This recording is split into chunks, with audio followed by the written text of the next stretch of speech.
오늘 주보 보면 이제 첫 번째 질문이 복음이 무엇인가 하는 것입니다. 복음은 기쁜 소식이란 말이고 예수 그리스도와 그에 관한 소식을 말합니다. 그 핵심은 하나님께서 예수 그리스도의 십자가와 부활을 통해서 인간을 죄와 죽음에서 구원하셨다 하는 것입니다. 이 복음을 중시하는 입장을 가리켜서 복음주의라 그렇게 말합니다. 그래서 이제 한국의 기독교인들, 특별히 목사들이 좋아하는 말 가운데 하나가 복음주의라 하는 말입니다.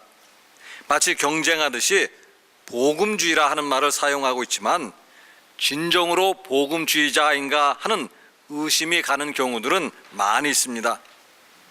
한국에서 보수주의자라고 하는 사람들이 진정한 보수주의가 아닌 것과도 같습니다. 자신들의 기득권이나 지키려는 사람들이 보수주의라 그렇게 말하는 경우들이 있습니다. 비슷하게 복음이 아닌 것을 전하면서도 자신들을 복음주의라 그렇게 말하는 사람들이 있다라는 것입니다. 그러면 이제 진정 누가 복음주의자인가 하는 것입니다. 사도 바울을 제외하고 누구를 복음주의라고 우리가 말할 수 있겠는가 하는 것입니다. 사도 바울만큼 복음에 대한 확신을 가진 사람도 없을 것이다 이렇게 말할 수도 있습니다. 이제 갈라디아서 1장 8절 먼저 보시면은요, 그러나 우리나 혹은 하늘로부터 온 천사라도 우리가 너희에게 전한 복음 외에 다른 복음을 전하면 저주를 받을지어다. 누구라도 하늘에서 온 천사라도 다른 복음을 받으면 저주를 받을 것이다 라는 말씀입니다. 저주를 받으라 라는 말은 결코 쉽게 할 수 있는 말은 아닙니다. 그럼에도 사도 바울이 다른 복음을 전하면 저주를 받을 것이다 이렇게 서슴없이 말하는 이유가 무엇인가 하는 것입니다. 그 무엇보다도 복음에 대한 확신이 그에게 있었기 때문입니다. 오늘 이제 11절과 12절 보시면은요, 형제들아 내가 너희에게 알게 하노니 내가 전한 복음은 사람의 뜻을 따라 된 것이 아니니라. 이는 내가 사람에게서 받은 것도 아니요 배운 것도 아니요 오직 예수 그리스도의 계시로 말미암은 것이라. 복음의 기원에 대해서 말씀을 하고 있는 것입니다. 복음이 어디에서 온 것인가? 복음은 사람의 뜻에 따라서 된 것이 아니고 사람에게서 비롯된 것이 아니다. 그래서 사람에게서 받은 것이 아니라 사람에게 배운 것도 아니다 그렇게 말씀을 하는 것입니다. 그러면서 하시는 말씀이 뭔가 하면 오직 예수 그리스도의 계시로 말미암은 것이라 이런 말씀입니다. 앞에서 복음의 핵심이 무엇인가 하는 것을 말씀을 드렸습니다. 그것은 하나님께서 예수 그리스도의 십자가와 부활을 통해서 인간을 죄와 또 어떤 죽음에서부터 구원하신 것이다 이렇게 말씀을 드렸습니다. 그런데 고린도전서 15장 3절에서 4절 보시면은요, 내가 받은 것을 먼저 너희에게 전하였나니 이는 성경대로 그리스도께서 우리 죄를 위하여 죽으시고 장사 지낸 바 되셨다가 성경대로 사흘 만에 다시 살아나사. 이 말씀이야말로 복음의 핵심을 잘 전하는 말씀입니다. 예수 그리스도께서 우리 죄를 위하여 죽으셨고 예수 그리스도께서 사흘 만에 다시 살아나셨다. 그러면 이 복음의 말씀이 어디에서 온 것인가 하는 것입니다. 사도 바울이 예수 그리스도께서 우리 죄를 위하여 죽으시고 다시 살아나셨다라는 말을 만들어낸 것인가 하는 것입니다. 아니면 다른 사도들이 꾸며서 만들어낸 말인가? 그래서 다른 사도들에게 바울이 그 말을 듣고 배워가지고 전하는 것인가 하는 것입니다. 오늘 이제 12절 말씀 보시면은요, 오직 예수 그리스도의 계시로 말미암은 것이라. 계시라는 것은요, 덮개를 벗기고 감춰진 것을 드러내는 것을 뜻하는 것입니다. 즉 복음이라는 것은 예수 그리스도가 나타나심으로 우리가 받은 것입니다. 사도 바울의 경우를 보더라도 사도 바울이 예수 그리스도에게 받은 것이다 그런 말씀입니다. 다른 사도들에게 사도 바울이 받은 것이 아니라 사도 바울이 직접 예수 그리스도에게 받은 것이다, 그런 말씀입니다. 그러면서 이제 그 사실을 무엇으로 알 수 있는가, 그 사실을 무엇으로 이제 증명할 수 있는가 하는 것인데요, 자신의 그 주장을 증명하기 위해서 사도 바울은 이제 자신의 삶에서 일어난 사건을 우리에게 소개하고 있습니다. 그것은 다름이 아니라 다메섹에서 일어난 사건을 말하는 것인데요, 그것은 여러분이 나중에 사도행전 9장을 보면 자세하게 알 수가 있습니다. 사도 바울이 사도가 되기 전에 그리스도인들을 잡으려고 다메섹에 가고 있었습니다. 다메섹으로 가는 도중에 이제 어떤 사건을 경험하는데, 그 사건은 다름 아니라 부활하신 예수님을 만나는 그런 사건입니다. 그래서 오늘 이제 그 갈라디아서에 있는 말씀은 일종의 신앙 간증이라 그렇게 말할 수도 있습니다. 예수님을 만나고 난 후에 그에게 어떤 삶의 변화가 있었는가 하는 그런 것인데요, 오늘 먼저 이제 13절 보시면은요, 내가 이전에 유대교에 있을 때 행한 일을 너희가 들었거니와 하나님의 교회를 심히 박해하여 멸하고. 부활하신 예수님을 만나기 전에 사도 바울은 어떤 사람이었는가 하는 것입니다.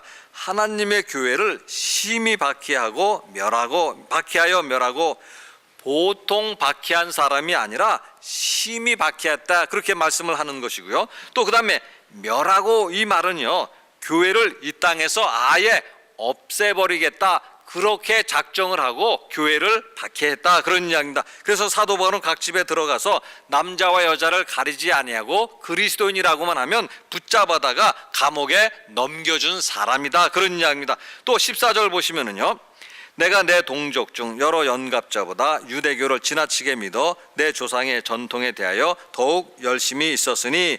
무엇이라고 말씀하는가 하면은요, 유대교를 지나치게 믿어 또 더욱 열심히 있었으나, 유대교인 중에 누구도 사도 바울만큼 그렇게 열심히 유대교를 믿은 사람이 없다, 그런 이야기입니다. 열심히라는 측면에서는 사도 바울을 따라갈 사람이 아무도 없었다, 그런 이야기입니다. 그런데 그런 사람이 예수 그리스도를 믿고 나서 이제 어떻게 변화가 되었는가 하는 것인데요, 15절 말씀 먼저 보시면은요, 그러나 내 어머니의 태로부터 나를 택정하시고 그의 은혜로 나를 부르신 이가.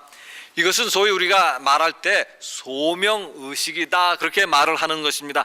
하나님께서 나를 택하시고 하나님이 나를 부르셨다, 이것은 이제 우리가 소명의식이다, 그렇게 이야기를 하는데요, 하나님이 어떻게 사도 바울을 택하시고 부르셨는가 하는 것입니다. 사도 바울에게 남다른 자질과 능력이 있었기 때문에 택하시고 부르셨는가? 사도 바울이 남들보다 세상의 학문이나 지혜가 깊었기 때문에 사도 바울을 택하시고 부르신 것인가 하는 것입니다. 성경은 무엇이라고 말씀하는가 하면은요, 그의 은혜로라는 것은 하나님의 은혜로 하나님께서 사도 바울을 택하시고 부르셨다, 그런 뜻입니다. 2013년도 CBS 방송에서 신년 특집으로 한 것이 있습니다. 그게 바로 이제 어메이징 그레이스라 하는 것인데요, 신앙 간증들을 이제 시리즈로 내보냈습니다. 모두가 이제 거기 주제는 뭔가 하면은요, 복음의 능력을 경험해서 내가 이렇게 변했습니다 라는 것을 말을 하는 것입니다. 복음의 능력으로 자신의 삶에서 어떤 변화가 있었는가 하는 것을 말씀을 하는 것인데요, 예를 들면 어떤 사람은 이렇게 말을 했습니다. 내가 게임 중독자였는데 복음의 중독자가 되었다, 이렇게 말을 했고, 또 어떤 사람은 내가 강남 유흥업소 마담이었는데 이제는 내가 전도왕이 되었다, 이렇게 말을 했고, 어떤 사람은 내가 귀신을 섬기던 무당이었는데 지금은 예수님을 섬기는 사람이 되었다. 또 어떤 사람은 조직폭력배의 삶을 살고 있었는데 이제는 예수님을 섬기는 삶을 살고 있다, 이렇게 말을 했습니다. 그러면서 오직 한 말은 뭔가 하면은요, 그것이 바로 복음의 능력이다, 그런 이야기입니다. 어떤 개인의 그런 자랑도 개입할 수 없는 것이고 오직 하나님의 은혜로 되어진 것이다, 이런 말씀입니다. 지금 사도 바울이 하는 말씀이 그와 같다, 그런 이야기입니다. 자신이 택함을 받고 자신이 부르심을 받은 것은 오직 하나님의 은혜로 된 것이고 복음의 능력 가운데 되어진 일들이다, 그런 이야기입니다.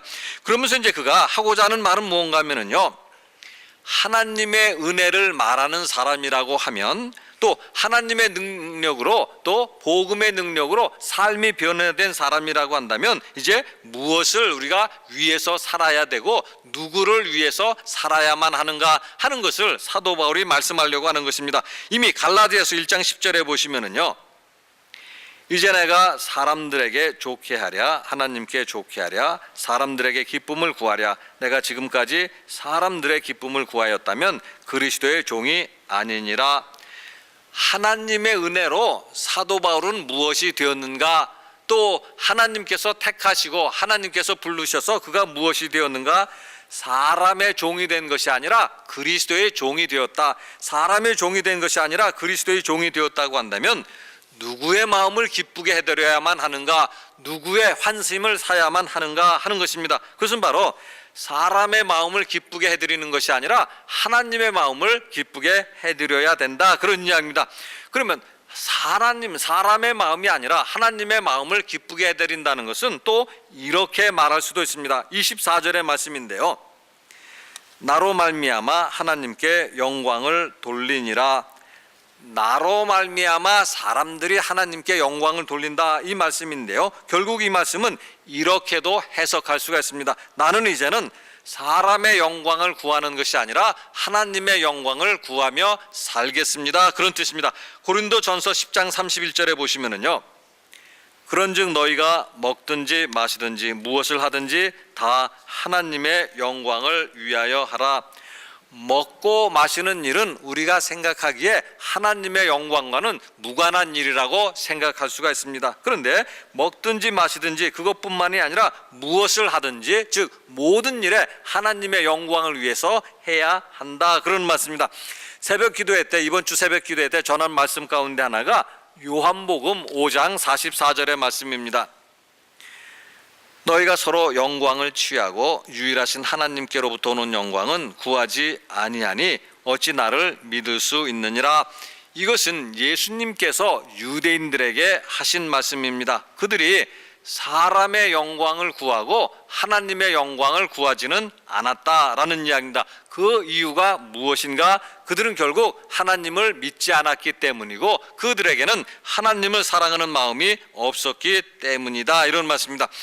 그러나 우리는 예수님을 믿는 사람들이고 그래서 우리는 하나님을 사랑하는 마음을 가지고 있는 사람들입니다. 그러므로 우리는 무엇이나 하나님의 영광을 구해야만 하고 하나님의 영광을 위해서 살아야 한다, 그런 말씀입니다.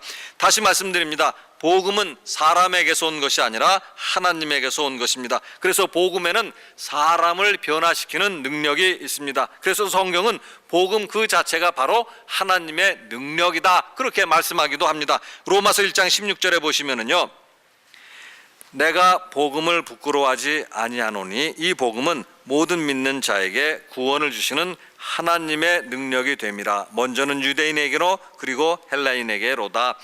내가 복음을 부끄러워하지 아니하노니, 지금 세상의 사람들은 복음을 조롱하고 멸시하고 있습니다. 그러나 그런 세상 속에서 우리들은 사도 바울처럼 복음을 부끄럽게 여기지 말아야 합니다. 왜냐하면 복음은 우리를 변화시키고 우리에게 구원을 주시는 하나님의 능력이기 때문입니다. 따라서 사랑하는 성도 여러분, 늘 복음을 확신하고 복음 안에서 날마다 하나님의 능력을 경험하는 여러분 되시기를 바라겠습니다. 같이 기도하시겠습니다.